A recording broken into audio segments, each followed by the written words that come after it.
Hello, I'm doing a reading for Carole tonight on her natal astrology chart. So we are going to start with the sun in the 10th house. So the sun in the 10th house right here is in Taurus. It's within 2 degrees of the midheaven, which is the career. So these, and also the public image, social status. And then we've also got the north node that is within 5 degrees of the midheaven. So this is a person who is meant to be in the public spotlight. She can be a famous person, and she can do very well in her career and be famous for what she does with the public. So she is a well-known person. This is a person who is meant to be well-known with the public. With her sun is a very lucky placement, right in 2 degrees with the midheaven at the very top. It's a very positive karmic theme to have in the astrology chart, and also with the north node in the destiny of Taurus right up here at the 10th house. That is very positive. That's a destiny to have a stability, to have monetary means, and to have even like real estate, but and to have peace in one's life. To have these things are important to this person. And so this is a very excellent placement right here. I would say when I would look at this chart, this could be a famous person. This could be a person who is going to be famous, or this is a person who is very well known in the public. And in her career, she may be very well known, but this is a sign that this person can do really, really well in her career and what she chooses to do with the public. And the North Node is in Taurus, so I would like to say that with the North Node in Taurus right here in the 10th house, it's really positive. It's a very peaceful, stable, a wonderful placement for the career. It's a wonderful placement for stability. I would like to say that with the North Node in Taurus, that means the South Node was down here in the 4th house. So the South Node is always opposite the place where the North Node lands. So the North Node in Taurus, the opposite sign of the North Node in Taurus is Scorpio. So the South Node in Scorpio lands in the 4th house. This is the theme and the story of one's past life. So what this says about this person's past life in Scorpio, in the South Node in the 4th house, that there was very heavy karmic patterns with the mother's line and the mother in the past life. So you could say that in the past life, in the home, with the mother, in the home, there was not peace. There was unrest in the home in the past life. There was a lack of stability. There was restrictions in the home where this person did not feel like they could be free. They felt oppressed, restricted, suppressed. And so this is a very karmic pattern, you could say, with the 4th house is one of the houses of the soul. It is the house of the mother. It rules the astral plane when we dream at night. And so you could say that the past life had to do with the mother. It had to do with the home. And there was a tumultuous relationship in the home in the past life. And in this life, it's opposite. It's stable. It's in this person, because of this in the past life, this person needs peace in their life. This person does not like unrest, chaos in their life. They need peace, and also they do like to be surrounded by nice things. They can have monetary things in this life. They're meant to have monetary in this life, and they're meant to have stability. So this is really opposite as to what this person went through in their past life in the home with the mother. So I will say with the South Node in the past life, our south node usually follows us in our childhood, and it usually, because destiny always gets its way, it'll start to leave us in our teenage years. And so by the time, let's say, we're 18 years old or around that age, we are, it could be younger too, but we are thrown into our destiny whether we like it or not. And it sort of could be very traumatic because we are following our south node, but the destiny says you will not have harmony and peace if you continue to follow the south node.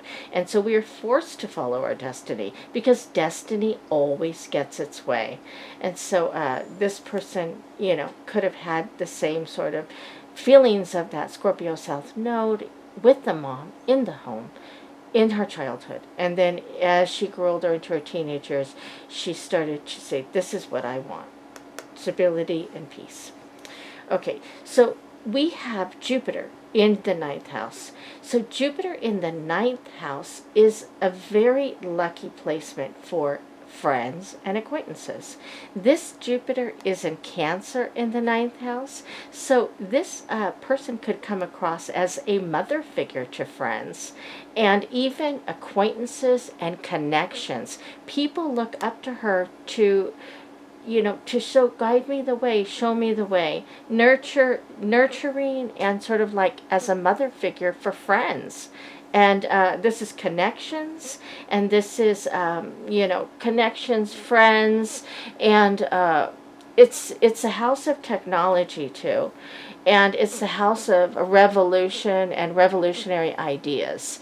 And so this person can be very unique in the way that they think and very unique in the way that they mother people, but definitely a mother figure with friends. And I think also it could say with the being in this 11th house, it could say the friends could be unique. They could be unique in some way. Okay, so here we have Vesta. Okay, so Vesta in the ninth house says that there is a devotion in this house to friends. So this person has a loyalty to their friends. She's devoted to friends. She's devoted to her relationship with friends. And there's even a devotion, it could be even with acquaintances, with people that she's known for a long time. Maybe she doesn't really know them, but she has relationship with them for many years. But she has devotion to people that cross her life. People that cross her path, she has devotion to. And so that's a very wonderful combination. Okay, so she has her east point. And so she's got, let's see, her east point is right here in the 12th house. And she has her ascendant here in the 12th house. And so her east point and her sun is in Taurus, and her moon is right here in Capricorn. And so her east point is actually in Taurus too. So her east point is in Taurus and her rising sign is in Taurus. But what's interesting is the east point is sort of like another rising sign, but it's like smaller. But usually the east point I find is in the first house below the rising sign. This time it's above the rising sign and it falls in the 12th house. So the 12th house is that house of mystery. It's the house of intuition.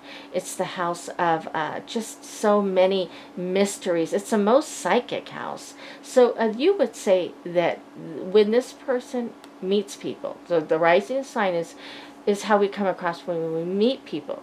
Well, this says this person can really tell people when she meets them. This person has a very good eye to see people, to see who they really are. She's got a very strong intuition. She can read people very, very well when she meets them. So I think that's a very good thing because it gives us that protection really too, to know who people really are. And also it could be too to just like in a career you really know what they need up front, or also it could be with animals, like you know what is needed in the situation, or even like not just with the animal, but in a situation you know what is needed intuitively. So here we have Uranus, And Uranus is in the first house, and it's actually right on top of Pluto. And so this says that there might have been, Uranus is a sudden change. It could be a sudden change or something sudden that happens in a person's life. So when people look at a chart, astrologists, and they look at Uranus, Uranus can often tell of an event that is going to happen in a person's life.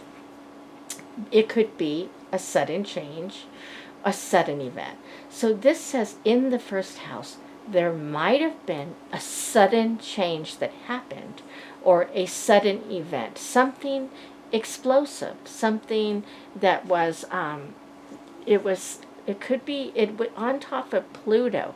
Pluto, it could have been violent. It could have been something violent, but it did affect this person's childhood. And so Pluto in the first house, because the first house rules our self-image, how we feel about ourselves and what our self-image is, and it's really a very important when our childhood shapes the way we feel about our self-image. And so Pluto here in the first house says that this person would go through hell with their self-image to achieve their heaven, and they will eventually get there. So they may have had a low self-image of themselves in childhood or teenage years, but they eventually have received their heaven, or they're in that process, but they have worked hard on this in this area. And so it would be interesting to know what happened here. But with Uranus on top of Pluto, Pluto could be a violent act. It could be a violent person that comes into the person's life. But it's a sudden change, a sudden event. So it tells a story here of the childhood. Okay, so we have Neptune in the fourth house. And so Neptune in the fourth house says that there was a, let's see, Neptune rules addictions. It rules our dream life. It rules our, sort of really our dreams for the future in many ways. It's very idealistic. And so in the fourth house, this person says that this person had even in the home growing up, knew what she wanted when she got older. She knew she had dreams for the future, and they could have been very high dreams, but she had a lot of dreams for the future. It also says Neptune being in the fourth house, somebody could have had addictions in the home growing up. But Neptune in the fourth house says this person had a vision for her future. She had dreams about her future. So this is a very positive placement as well. Okay, so here we have vertex in the fifth house, and vertex is serendipity. It's those things that happen in our life. It's not destiny, but I think it's very closely linked to destiny, because it's serendipity. It's those things that happen that are like a guardian angel in our life that sort of brings these good positive surprises in our life. It's something very positive. So this is something very positive has happened in the house of small children, a serendipitous event. A small child has come into this person's life, or children in general could have been a blessing in this person's life, but it also says small animals could be a blessing in this person's life. Small animals.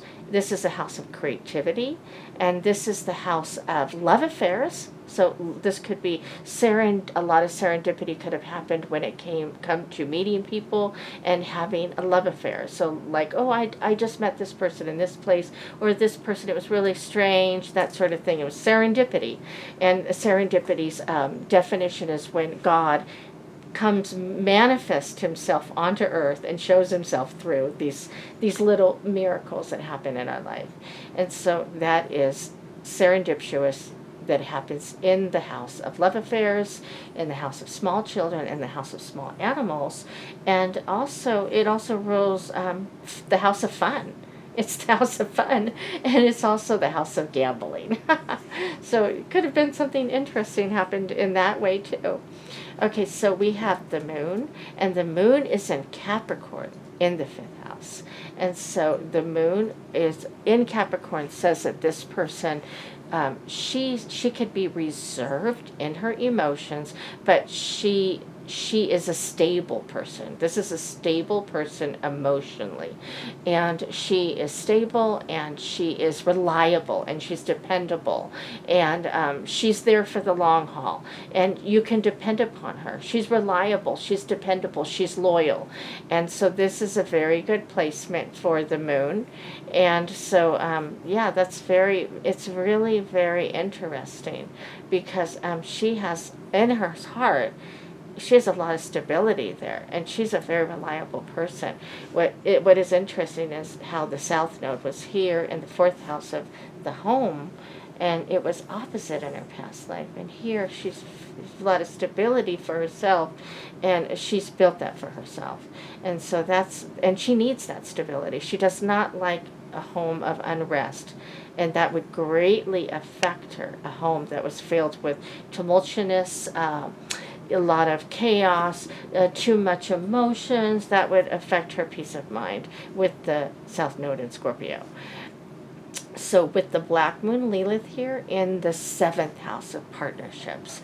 So the Black Moon Lilith says that in some time or place in this person's life, she may have had a bad experience in a relationship, and it might have shaped her future relationships to do things differently, to be different, choose a different partner. But there was a lesson here, and it was a very hard lesson, but it turned into something positive, because she worked on herself, and she did the work. But Black Moon Lilith